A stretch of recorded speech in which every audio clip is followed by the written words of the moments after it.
E o Filho de Deus, Jesus Cristo, o Senhor, disse: Eu sou o caminho, a verdade e a vida. Ninguém vem ao Pai a não ser por mim. Portanto, ide por todo o mundo, ensinando e pregando o Evangelho a cada uma pessoa nas partes mais remotas da terra. Em Contato, o Ministério de Ensino do Dr. Charles Stanley. A seguir em Contato, parte 4 de Minha Segurança, Deus está no controle. Quando foi a última vez que você parou e apenas meditou sobre sua vida e apenas agradeceu a Deus por salvá-lo? Ou não valorizou isso por todos esses anos? Vou te fazer uma pergunta. Você foi salvo porque primeiro se aproximou de Deus e disse que queria ser salvo? Como conciliamos o fato de que a Bíblia diz todo aquele que invocar o nome do Senhor será salvo? Então, logo mais adiante, lemos: nos escolheu antes da fundação do mundo. Como você concilia isto? Da mesma forma, se Deus já sabe quem vai ser salvo, por que deveríamos enviar missionários e ter uma iniciativa missionária? Por que deveríamos estar enviando missionários por todo o mundo para pregar o Evangelho se Deus já sabe quem vai ser salvo de qualquer maneira? Bem, quero que você abra, por favor, no Salmo 103. Esta é a nossa quarta mensagem na série Minha Segurança, Deus está no controle. Falamos sobre Ele estar no controle de todas as dificuldades, adversidades e problemas e provações e sofrimento e morte e todo o resto. Orações respondidas e tantas maneiras que nos promete em sua palavra e nos mostra que está no controle. E quanto à nossa salvação? Deus está no controle disso? Quanto direito ou quanto privilégio eu tenho em tudo isso? Então quero que abra, por favor, no Salmo 103. E esta é a passagem que lemos apenas para nos relembrar muitas e muitas vezes de quem está no comando. No Salmo 103, verso 19, diz: O Senhor estabeleceu o seu trono nos céus e sua soberania governa sobre tudo. Bendizei o Senhor, vós anjos seus, poderosos em força, que cumpris a sua palavra, obedecendo a voz da sua palavra. Bendizei o Senhor todos os seus exércitos, vós que o servis fazendo sua vontade. Bendizei o Senhor todas as suas obras em todos os lugares do seu domínio. Bendizei o Senhor, ó minha alma. Quando ele diz que estabeleceu o seu trono nos céus e sua soberania governa sobre tudo, o que queremos dizer sobre sua soberania? Simplesmente isso. Significa que Deus, ele exerce sua suprema autoridade e poder e controle sobre todo o universo e sobre cada pessoa que está nele. Que cada coisa e cada pessoa que está em sua mente, diante de seus olhos, em seu alcance, em sua presença, em seu poder e sob seu controle. Deus está no absoluto controle de cada uma coisa. Então, quando pensamos em termos disso, fazemos a pergunta: bem, como isso se relaciona com toda a ideia da minha salvação? Foi algo que Deus pensou ou foi que eu cheguei a um ponto na minha vida onde eu percebi que eu precisava de Deus, então foi minha ideia vir a Ele e pedir que Ele me salvasse e perdoasse meus pecados? Bem, primeiramente o que eu gostaria de fazer é definir claramente a salvação, porque muitas pessoas que estão ouvindo, porque muitas pessoas que vão ver este programa não estão muito claras sobre o que é a salvação. Você ouve pessoas falando sobre isso, ouve pastores falando sobre isso, mas do que é que falamos quando falamos sobre salvação? Salvação é aquela experiência pela qual Deus nos resgata da culpa do nosso pecado, da penalidade do nosso pecado, punição do nosso pecado. Ou seja, Ele lida com isso, Ele nos resgata da penalidade, da culpa e do poder do pecado em nossa vida, o distanciamento de Deus, que é um resultado de tudo isso, a ira de Deus, que é um resultado de tudo isso, e a morte eterna, que é o destino e a condenação final de cada uma pessoa que se recusa a receber Jesus Cristo como seu Salvador. Pense nisso. Salvação é resgate. Salvação é libertação da culpa, do pecado, da penalidade, da punição, que implica em nosso distanciamento de Deus, e todo o resto que acompanha a ira de Deus e a morte eterna. Mas é resgate disso, e resgate para quê? Está nos resgatando, ouça, para quê? Nos resgatando para um relacionamento com Deus Pai. Nos resgatando com um relacionamento que, enquanto éramos inimigos, nos tornamos filhos de Deus. Resgatando-nos para começar a experimentar o amor de Deus. Para começar a experimentar a ajuda e a esperança de Deus. E, acima de tudo, para ter o dom da vida eterna. Então, se você nunca creu em Jesus Cristo como seu Salvador, você entende onde você está? Vivendo debaixo da culpa, a penalidade e a punição do pecado, a ira, a separação e a morte eterna, quando pode ter esperança e amor e vida eterna. Esta é a promessa do Deus Todo-Poderoso. Bem, você diz, como é que eu sei que Deus me salvará? Porque talvez eu tenha sido uma pessoa má, talvez não tão má. Como eu sei que Deus vai me salvar? O que eu gostaria de fazer? Gostaria de oferecer a vocês duas passagens. Eu quero mostrar a vocês algo. Quero começar, por favor, com Mateus capítulo 11, 28 ao 30 ali. E isso é o que Jesus disse. Ele fez um chamado geral, e por toda a Escritura há esse chamado geral para os perdidos. E para aqueles que estão passando por dificuldades e sofrimentos, eis o que ele diz, no verso 28. Ele diz, vinde a mim todos que estáis cansados e sobrecarregados, eu vos aliviarei. Tomai sobre vós o meu jugo e aprendei de mim, porque achareis descanso para vossas almas. Então, se você notar o que Jesus disse no capítulo 12 de João, versículo 32, ele disse, e quando eu for levantado, atrairei todo o mundo a mim. Em 1 Timóteo, que pode não ser uma passagem tão familiar, se olhar em 1 Timóteo, por exemplo, capítulo 2, e vai se lembrar quando Paulo está escrevendo para Timóteo aqui, e o encorajando a orar pelos governantes, aqueles que têm autoridade, então ele passa a dizer isso. No verso 3, isto é bom e agradável diante de Deus, nosso Salvador, que deseja que todos os homens ou todos os povos sejam salvos e cheguem ao conhecimento da verdade, porque há um só Deus, um só mediador entre Deus e os homens, Cristo Jesus, homem que se entregou a si mesmo, em resgate por todos, testemunho dado a seu tempo.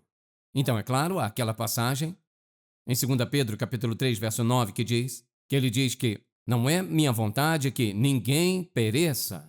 Então, ao ver todas essas passagens das Escrituras, e faço a mim mesmo a pergunta, bem, agora, Senhor, aqui estão todos esses chamados gerais, então, é claro, em Ezequiel capítulo 33, ele diz, Deus não tem prazer na morte do ímpio. Então, aqui estão esses chamados que ele envia. Se eu for levantado, atrairei todos os homens a mim. Ele diz, vinde a mim todos cansados, sobrecarregados, e vos aliviarei. Paulo diz, todo aquele que invocar o nome do Senhor será salvo. Então, está claro na Bíblia que Deus está continuamente emitindo um chamado para a salvação. Então, está muito claro e afirmando muito claramente que ele não tem prazer na morte dos ímpios. Poderíamos pensar em alguns personagens históricos cuja maldade, cuja crueldade, cuja atitudes e ações e comportamentos absolutamente desumanos, diríamos, bem, porque Deus não teria prazer na morte dessas pessoas. Porque esse não é o caráter de Deus, ele diz que não quer, não tem prazer na morte dos ímpios e emite esses chamados. Agora, quero fazer algo que parece ser absolutamente oposto, então falaremos sobre isso no momento. Vamos começar, por favor, em Efésios capítulo 1. Efésios capítulo 1, vamos ler começando no verso 3. Acabamos de ler esses versos. Vinde a mim, todo aquele que invocar o nome do Senhor, todo aquele que o invocar. E esses convites, por assim dizer. Eu serei levantado, atrairei todos os homens. Agora olha para essa passagem, por favor. Em Efésios capítulo 1, verso 3. Bendito seja o Deus e Pai de nosso Senhor Jesus Cristo, que nos abençoou com todas as bênçãos espirituais nas regiões celestiais em Cristo. Veja isso. Assim como nos escolheu nele, isto é, em Cristo, antes da fundação do mundo, para que fôssemos santos e irrepreensíveis perante ele, em amor, e nos predestinou para filhos de adoção por Jesus Cristo para si mesmo, segundo o beneplácito de sua vontade, para louvor da glória da sua graça, que ele nos concedeu gratuitamente no amado. Agora, nós devemos chegar à pergunta. Agora, perceba o que está dizendo exatamente aqui. Ele diz que está no controle da nossa salvação e que todos esses versos indicam que isto é algo que Deus escolheu. Agora, então aqui vem a pergunta. Como nós juntamos essas duas ideias e as conciliamos? Primeiramente, todo aquele que invocar o nome do Senhor será salvo. Vinde a mim todos que estáis cansados, sobrecarregados, e vos aliviarei. O que podemos dizer quando Jesus diz, e se eu for levantado, atrairei todos os homens a mim? E então nos viramos e ele diz, antes da fundação do mundo, eu escolhi salvar você em Cristo Jesus, escolhido em Cristo. Como você acha que Paulo concilia essas duas coisas? Ele não fez. Agora, há algumas soluções que as pessoas costumam dar, uma das quais seria esta. Há aqueles que diriam, Aqui está o que Deus fez, e sabe, isso poderia ser verdade até certo modo. Que Deus olhou através dos corredores do tempo. Mesmo antes de nascermos, sabendo que iríamos nascer, conhecendo nossas circunstâncias, sabendo a nossa reação, sendo onisciente, sabendo todas as coisas, passado, presente e futuro, olhando para nós em nossas circunstâncias futuras e vendo o que faríamos em certas circunstâncias, que algum de nós receberíamos Jesus Cristo como nosso Salvador, e vendo o que faríamos, então escolheu nos salvar. Bem, o único problema com isso é, por um lado, isso pode implicar que Deus viu algo bom sobre o que faríamos e, portanto, nos escolheu. Isso tornaria nossa salvação até certo ponto baseada no que iríamos fazer. Por outro lado, também podemos dizer que Deus pode também prever o que iremos fazer, sem nos fazer ou nos levar a fazê-lo. Mas ele disse que nos escolheu nele antes da fundação do mundo. Então, não é meu propósito conciliar algo que o apóstolo Paulo, que tinha uma visão maior das Escrituras que qualquer homem, não escolheu conciliar. Ele disse, escolhido antes da fundação do mundo, quem quiser pode ver o que estava fazendo. Ele estava estendendo o incrível convite de Deus a todos os homens, porque Cristo, Jesus Cristo, morreu por todos os homens. E ao mesmo tempo dizendo, sabe de uma coisa? A verdade é que sua redenção, minha redenção são obra do Deus Todo-Poderoso. Não há uma única pessoa sequer, de jeito nenhum, que possa levar qualquer crédito. Porque pela graça sois salvos por meio da fé, isso não vem de vós. Nem mesmo a nossa fé vem de nós. Isso é um dom de Deus. Não somente de obras, nem mesmo a nossa fé vem de nós mesmos, é um dom de Deus. Ouça, se Deus não lhe desse a fé, não poderia crer nele. Se o Espírito de Deus não o convencesse, nem saberia que tipo de posição está. Se ele não trabalhasse em seu coração e quebrasse completamente essa dureza, você nem reconheceria a pecaminosidade e a maldade do seu coração. E a prova disso é que quando o homem diz, eu não preciso de Deus, mostra que ele é absolutamente, totalmente cego ao pior pecado de todos, que é o orgulho, nem percebe que precisa de Deus. Bem, abra por favor em Mateus capítulo 7. Aqui está alguém que diz, espere um minuto.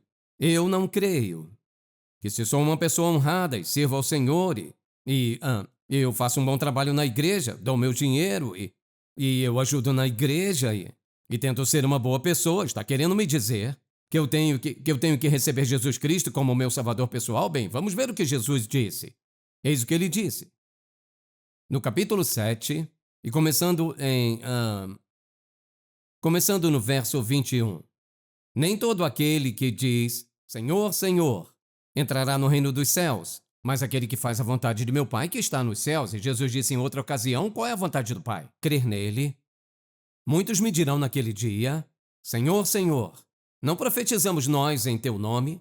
E em teu nome, ouça, profetizar, pregar, declarar, e em teu nome não expulsamos demônios, em teu nome não fizemos muitos milagres? Sabe qual foi a resposta de Jesus a isso? Então lhes direi abertamente, eu nunca vos conheci. Apartai-vos de mim, vós que praticais a iniquidade.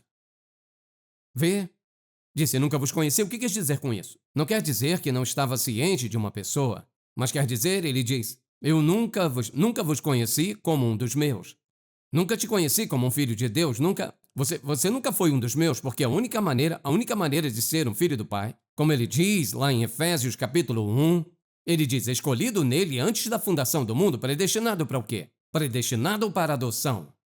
Isto é, que Deus, o Pai, nos tirou de Adão em nossa velha natureza pecaminosa e nos colocou como se estivéssemos em Cristo, um novo relacionamento, e é porque nós fomos adotados, adotados filhos e filhas de Deus, adotados no reino, transformados pela graça de Deus, transformados pelo amor de Deus. A obra do Espírito Santo, a salvação é de Deus de cima a baixo, de dentro para fora, do começo ao fim. Não há glória para o homem e toda a glória é de Deus. Você e eu não podemos conciliar. Todo aquele que invocar o nome do Senhor será salvo, escolhido nele antes da fundação do mundo.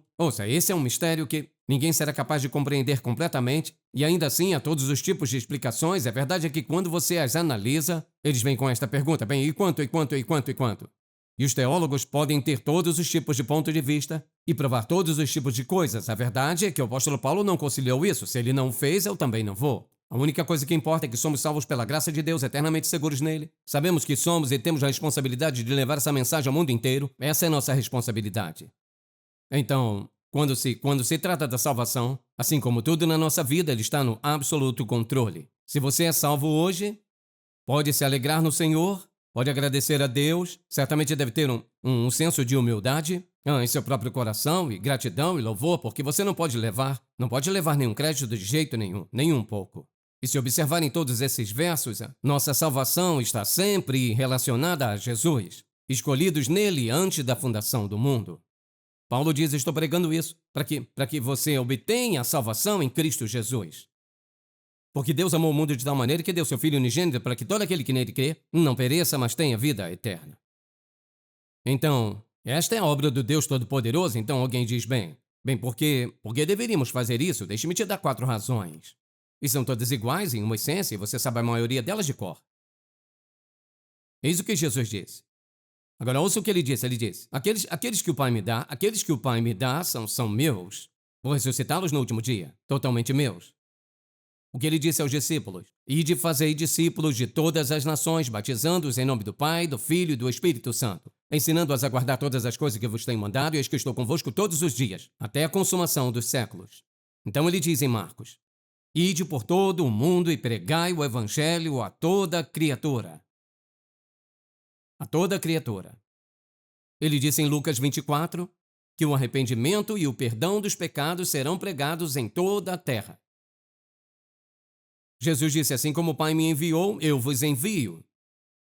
Ele diz em Atos capítulo 1, e recebereis poder, depois que o Espírito Santo descer sobre vós, equipando-os para fazer o quê? Equipando-vos para serdes minhas testemunhas em Jerusalém, Judeia, Samaria e nos confins da terra. Porque Jesus Cristo enviou, porque ele deu, porque ele disse aos seus discípulos repetidas e repetidas vezes, de maneira diferente a mesma coisa. Proclame o evangelho, pregue o evangelho, proclame a verdade. Não proclame pecadores, não fale de pecado, proclame o evangelho. Ouça, conte a toda a criação sobre as boas novas da graça salvadora do Filho de Deus. Jesus não morreu por um punhado ou alguns, ele morreu pelo mundo inteiro. Ele morreu para que todos os homens pudessem chegar a um conhecimento salvador de Cristo. Então, ele os enviou. E esta é a comissão que ele deu à igreja. Ele deu à igreja a comissão de ir e compartilhar o evangelho para o mundo inteiro. Agora, alguém diz, vamos abrir. Voltando para 2 Timóteo por um momento, nós lemos esta passagem há alguns momentos. E eu quero que você observe algo que Paulo diz aqui e como ele diz isso. Aqui está ele falando sobre suas dificuldades, provações, sofrimentos. Este é o Paulo que disse, todo aquele que invocar o nome do Senhor será salvo. Este é o Paulo que disse, escolhidos nele antes da fundação do mundo. Observe isso. Verso 9, 2 Timóteo capítulo 2. Ele diz, no qual, falando do evangelho, no verso 8, o evangelho, no qual eu sofro, a ponto de ser preso, como malfeitor, mas a palavra de Deus não está presa. Por esta razão, estou sofrendo, ele diz, por esta razão, eu suporto todas estas coisas por amor daqueles que são escolhidos, para que eles também alcancem a salvação, que está em Cristo Jesus e com ela a glória eterna. Aqui está um homem que disse, escolhido nele antes da fundação do mundo, todo aquele que invocar o nome do Senhor será salvo. Porque passo por dificuldades, porque sofro como um prisioneiro, porque estou passando por tudo isso, por causa daqueles que são escolhidos para que possam obter a salvação, que está em Cristo Jesus e com ela a glória eterna. Qual é a nossa responsabilidade? Você diz, estou salvo. Certo? Você diz, se Deus já escolheu salvar algumas pessoas, como eu sei quem vai ser salvo e quem não vai ser? Não é da nossa conta. Não é problema meu saber quem vai ser, quem não vai. É da nossa conta proclamar o evangelho de Jesus Cristo, de pessoa em pessoa, onde você mora, trabalha, se diverte. É nossa responsabilidade proclamar o evangelho de Jesus Cristo, tão longe e amplamente quanto Deus nos dá o privilégio. É como uma comunidade a nossa missão, aprender suas verdades, ser encorajado, desafiado, estimulado em nossos corações para fazer o quê? Estar equipado para entrar em um mundo de pessoas perdidas e dizer a elas, eu quero que você saiba que precisa de Jesus Cristo como seu Salvador, eu quero que você saiba que você pode ser salvo, que Cristo morreu por você. E eu quero que saiba que tem o privilégio incrível de se tornar um filho de Deus, seus pecados sendo perdoados, a separação que está experimentando, a punição que vai experimentar, a ira de Deus, a morte eterna, você pode escapar disso simplesmente depositando sua fé no Filho vivo de Deus. Essa é a nossa responsabilidade, esse é o nosso privilégio. Não há um único versículo na Bíblia, nem um único fragmento de um versículo que diga, porque Deus já sabe, relaxe. Mas sim o quê?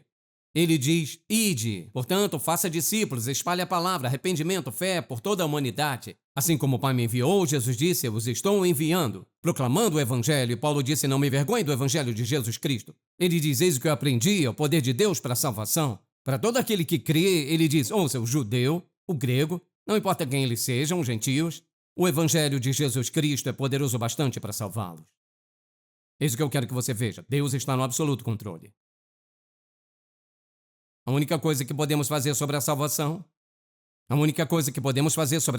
é nos ajoelhar diante do Todo-Poderoso Deus, em absoluta e total humildade, e agradecê-lo e louvá-lo, por nos estender a mão, nos salvar de nossa pecaminosidade e maldade, em sua misericórdia, graça, bondade e amor, fazendo de nós um de seus filhos, escrevendo nosso nome no livro da vida e para sempre, para todo sempre, e sempre, sempre, sempre assegurar-nos como um filho do Deus vivo. Não há um único de nós que mereça alguma coisa, e não há um de nós que possa se gabar de alguma coisa. Nossa redenção, a Bíblia diz, a salvação é de Deus. Ponto. Agora, qual a nossa responsabilidade? Levar a mensagem de esperança e de perdão, da graça e do amor de Deus, ao maior número de pessoas possível, o mais rápido possível, o mais claro possível, ouçam, tão irrefutavelmente quanto possível, tão irresistivelmente quanto possível, para que quando ouvirem, o Espírito de Deus possa se apegar ao seu coração, trazendo-lhes convicção com a percepção que eles também podem ser perdoados de seus pecados. Vou te fazer uma pergunta. Quantos de vocês sabem, sem sombra de dúvida, que podem recordar um momento em sua vida e dizer: eu sei que num ponto de minha vida eu percebi que eu estava separado de Deus, que eu era um pecador, e o Espírito de Deus me convenceu do meu pecado, e eu entendi que Jesus Cristo foi para a cruz e morreu por meus pecados, e coloquei minha confiança nele como meu Salvador e meu Senhor. Eu sei que estou perdoado, destinado ao céu. Quantos de vocês verdadeiramente podem dizer, sei que isso aconteceu? Você diz, bem, como eu sei que Deus me salvaria se eu quisesse ser salvo? Tente. Só tente. Lembra que Jesus disse, aquele que vem a mim, de maneira nenhuma lançarei fora. Você acha que Deus, o Pai, enviaria seu Filho unigênito e o pregaria no madeiro? E sofreria o terrível julgamento, dor, sofrimento da perseguição? Para salvar você, então, você vem a ele e pede a salvação e ele diz, não. Esse não é o Deus da Bíblia. Tampouco se trata do Deus que eu conheço. E quando eu olho para as Escrituras de Gênesis e Apocalipse, eis o que eu descubro. Este incrível, maravilhoso, indescritível, infinito Deus, que é absolutamente um Deus de amor, que fez todas as coisas em seu poder onipotente para salvar este mundo, além de, em última análise, anular o livre-arbítrio do homem, até certo ponto, com exceção. Você acha que ele vai rejeitar você quando foi por isso que ele morreu? Não, não.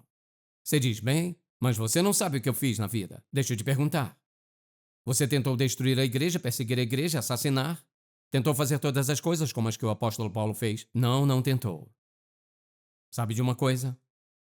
Deus não lhe pediu nada, ele apenas o derrubou e disse, eu escolhi você.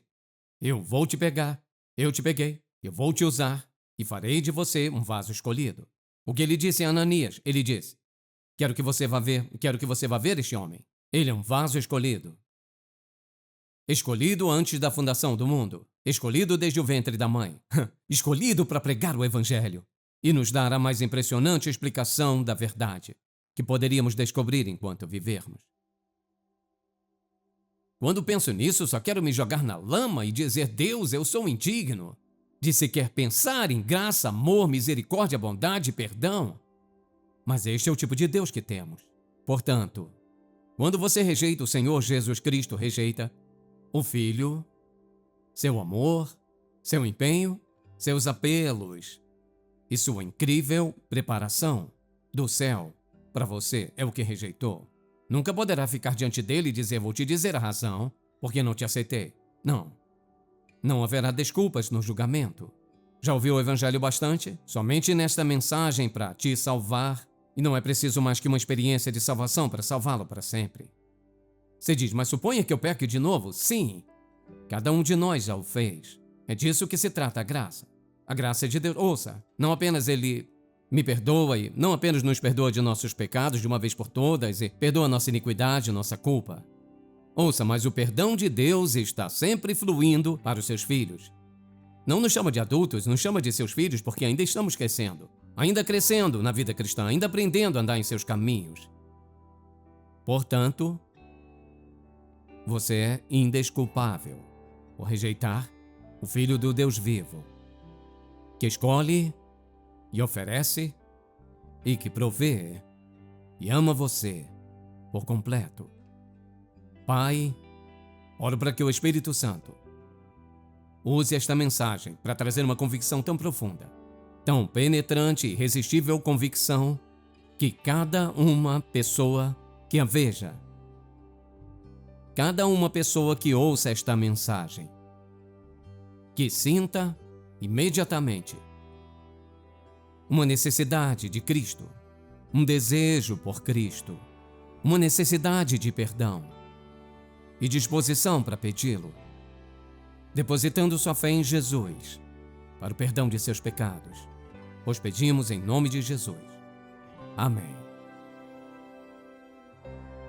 Se você foi abençoado pelo programa de hoje, por favor, visite-nos em intouch.org. Em Contato, levando pessoas do mundo inteiro a um relacionamento crescente com Jesus Cristo e fortalecendo a igreja local. Este programa é patrocinado pelo Ministério Em Contato e é possível pela graça de Deus, suas orações e ofertas fiéis.